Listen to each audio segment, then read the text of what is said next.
સુરતના મોટા વરાછા વિસ્તારમાંથી ચોંકાવનારી ઘટના સામે આવી છે, જ્યાં સ્કૂલ વાન ડ્રાઈવરે ધોરણ 11માં અભ્યાસ કરતી વિદ્યાર્થીને ઘરે મૂકવાના બદલે અન્ય જગ્યા તરફ લઈ જતા છેડતી કરવાનો પ્રયાસ કર્યો હતો. ઘટના બાદ સ્થાનિક લોકોએ દખલગીરી કરી યુવતીને નરાધમની ચુંગલમાંથી બચાવી હતી.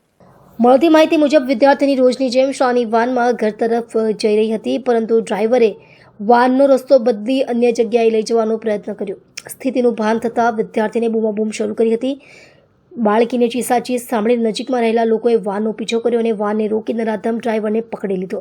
સ્થાનિકોએ ડ્રાઈવરને મેથી પાક ચખાડ્યા બાદ તરત જ પોલીસના હવાલે કર્યો હતો. તાત્કાલિક ઘટનાસ્થળે ઉત્તરાયણ પોલીસ પહોંચી હતી અને ડ્રાઈવરની ધરપકડ કરી વધુ તપાસ હાથ ધરી છે. પ્રાથમિક માહિતી મુજબ આરોપી નશાની હાલતમાં હોવાનું સામે આવ્યું છે. વધુમાં વાનમાંથી દારૂની બોટલ પણ મળતા સમગ્ર મામલે ગંભીરતા વધી ગઈ હતી. હાલમાં પોલીસે ડ્રાઈવર સામે ગુનો નોંધી કાયદેસરની કાર્યવાહી શરૂ કરી છે. ગઈકાલ તારીખ 28/9/2025ના રોજ સુરતના મોટા વરાછા ખાતે 16 વર્ષની ઉંમરની એક સ્કૂલની વિદ્યાર્થી ને ધર્મેશ પટેલ નામના સ્કૂલ વાન ચાલક દ્વારા એને ફરવા લઈ જવાના બહાને અપહરણ કર્યાની ઘટના બનેલી.